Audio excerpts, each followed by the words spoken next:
සුබ දවසක්. ඔයා ක්‍රීඩාවක් කරන කෙනෙක්ද? එහෙමනම් මේ වගේ දේවල් අත්විඳලා ඇති. මැච් එකක් අතරින් නර්වස් වෙනවා, තැති ගැම්මක් ඇති වෙනවා, ඊසි කැච් එකක් ඩ්‍රොප් වෙනවා, ප්‍රෙෂර් එකට ගේම් එක මිස් වෙනවා. ඒ වෙලාවේ ඔයා හිතන්නේ මට ફોකස් වෙන්න බැරි ඇයි?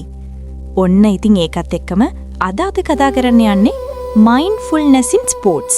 ක්‍රීඩාවේදී සිහිය භාවිතා කරන ආකාරය ගැන. හරි. එහෙමනම් mindfulness ක්‍රීඩාවට වැදගත් ඇයි? සරලවම ක්‍රීඩාව කියන්නේ මොකක්ද? බොඩි එක, මයින්ඩ් එක කියන දෙකම එකට වර්ක් කරන අවස්ථාවක්. හැබැයි බොහෝ වෙලාවට වෙන්නේ බොඩි එක රෙඩි, මයින්ඩ් එක ඩිස්ට්‍රැක්ටඩ්. ඉතින් ඒ නිසාම මිස්ටේක්ස් වෙනවා, පර්ෆෝමන්ස් අඩු වෙනවා. ඒත් අපේ mindfulness practice එකකින් මයින්ඩ් එක ප්‍රෙසන්ට් මොමන්ට් එකට ගන්න පුළුවන්. අපි බලමු අද ගේම් එකේදී මනස කොහොමද හසිරෙන්නේ කියලා. මැච් එකේදී වෙන්නේ සිදුවන මිස්ටේක් එකක් ගැන හිතනවා, වෙන්න තියෙන රිසල්ට් එක ගැන වොරි වෙනවා. ඉතින් ඕකෙන් මොකද වෙන්නේ? ફોකස් බ්‍රේක් වෙනවා, කොන්ෆිඩන්ස් අඩු වෙනවා. මයින්ඩ්ෆුල්නස් කියන්නේ මොකක්ද? දැනට මේ මොහොතට ફોකස් වෙන එක. හරි. එහෙමනම් දැන් අපි බලමු ක්‍රීඩාවේදී මයින්ඩ්ෆුල්නස් භාවිතා කරන ක්‍රම මොනවද කියලා. 1. ප්‍රී-ගේම් රුටීන්. මැච් එකට පෙර. ගේම් එකට යන්න කලින් මිනිත්තු 2-3ක් අයිස් ක්ලෝස් කරලා ඇස් වහගෙන බ්‍රීදිං ප්‍රැක්ටිස් කරන්න. හුස්ම ගන්න, හුස්ම පිට කරන්න. ආයෙත් හුස්ම ගන්න, හුස්ම පිට කරන්න. මයින්ඩ් කාම් වෙනවා, ફોකස් රෙඩි වෙනවා. 2. ගේම් එකේදී මැච් එකේ අතරතුර ફોකස් රීසෙට් කරන්න. ඔයා මිස්ටේක් එකක් කළා නම් අපෝ කියලා ස්ටක් වෙන්න එපා.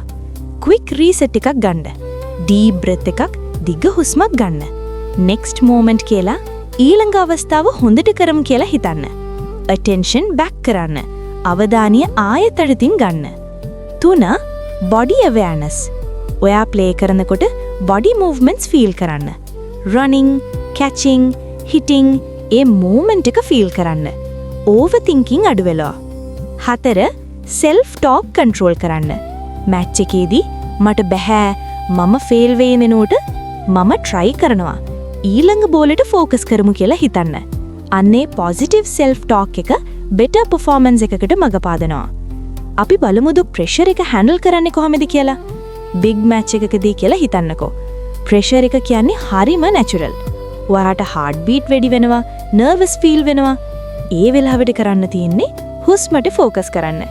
ඩීප් බ්‍රෙත්ස් 5ක් ගන්න. මයින්ඩ් කාම් වෙනවා. හරි. ඔයා දැන් ක්‍රිකට් ප්ලේයර් කෙනෙක් ඉමැජින් කරන්නකෝ. එයා ඊසි කැච් එකක් ඩ්‍රොප් කරනවා. සාමාන්‍යයෙන් එයා අප්සෙට් වෙනවා. නෙක්ස්ට් බෝල් එකත් මිස් වෙනවා. හැබැයි මයින්ඩ්ෆුල් ප්ලේයර් කෙනෙක්ට තත්ත්වය වෙනස්. බ්‍රෙත් එකක් ගන්නවා, නෙක්ස්ට් chance කියලා හිතනවා. ඉතින් මේකෙන් එයාගේ ફોකස් බැක් වෙනවා. අපි බලමුකෝ එහෙනම් ප්‍රැක්ටිස් ටයිම් එකේ මයින්ඩ්ෆුල්නස් කරන්නේ කොහොමද කියලා. ට්‍රේනින් කරන වෙලාවේ fully present වෙන්න. කෝච් කියන දේ අහන්න, බොඩි මූව්මන්ට්ස් ෆීල් කරන්න. මෙන්න මේකෙන් ස්කිල් ඉම්ප්‍රූව් වෙනවා. ඔයාත් හරිම ඇක්ටිව් වෙනවා. ලොකුම කතාව තමයි ලූසිං සහ විනිං හැන්ඩල් කරන ආකාරය. ඔයා වින් වුණොත් ඕවර් එක්සයිටඩ් වෙන්න එපා. ඔයා ලූස් වුණොත් ඕවර් සෑඩ් වෙන්නත් එපා. ඔය දෙකම බැලන්ස් කරන්න. මයින්ඩ්ෆුල්නස් කියන්නේ අන්න ඒක ඇක්සෙප්ට් කරන එක. ඔයාට මේක ඩේලි ප්‍රැක්ටිස් කරන්න පුළුවන්. මෝර්නින් බ්‍රීදිං එක්සර්සයිසස් වලදී, ට්‍රේනින් ටයිම් ෆෝකස් ප්‍රැක්ටිස් කරලා, ගේම් එකේදී රීසෙට් ටෙක්නික් විදිහට ඔයාට පහසුවෙන් ප්‍රැක්ටිස් කරන්න පුළුවන්. මයින්ඩ්ෆුල්නස් ප්‍රැක්ටිස් එකෙන් ස්පෝර්ට්ස් වලදී මොනවද වාට තියෙන බෙනිෆිට්ස්? වෙනිතු ෆෝකස් වැඩි වෙනවා, කොන්ෆිඩන්ස් වැඩි වෙනවා, ස්ට්‍රෙස් අඩු වෙනවා, ඒ වගේම පර්ෆෝමන්ස් ඉම්ප්‍රූව් වෙනවා. මෙන්න මේ සිම්පල් ටෙක්නික් එක පුළුවන් ඔයාට කරන්න. Next moment. ඔයා මිස්ටේක් එකක් කළාම නෙක්ස්ට් මොමන්ට් කියලා හිතන්න. පාස්ට් එක අමතක කරලා ප්‍රෙසන්ට් එකට එන්න. ඉතින් ඔන්න ඔහොම ක්‍රීඩාවේදී ටැලන්ට් විතරක් නෙමෙයි, මයින්ඩ් එකත් හරිම ඉම්පෝටන්ට්. වැදගත්. ඔයාගේ මයින්ඩ් එක කාම් නම් පර්ෆෝමන්ස් ඉම්ප්‍රූව් වෙනවා. මතක තබා ගන්න, බෙස්ට් ප්ලේයර්ස්ලා කියන්නේ මිස්ටේක්ස් නැති අය නෙමෙයි. මිස්ටේක්ස් වලින් ඉක්මනින් රිකවර් වෙන අය. එහෙමනම් අද ඉඳලා ගේම් එකේදී ප්‍රෙසන්ට් වෙන්න, හුස්මට අවධානය යොමු කරන්න, නෙක්ස්ට් මොමන්ට් ફોකස් කරන්න. ඔයාගේ මොන ගේම් එකක් කළත් ඒ ගේම් එක ස්ලෝලි ඉම්ප්‍රූව් වෙනවා. අපි අලුත් දවසක මේ වගේම අලුත් වීඩියෝ එකකින් ෆ්‍රෙන්ඩ්ෂිප් සහ මයින්ඩ්ෆුල්නස් ගැන කතා කරමු.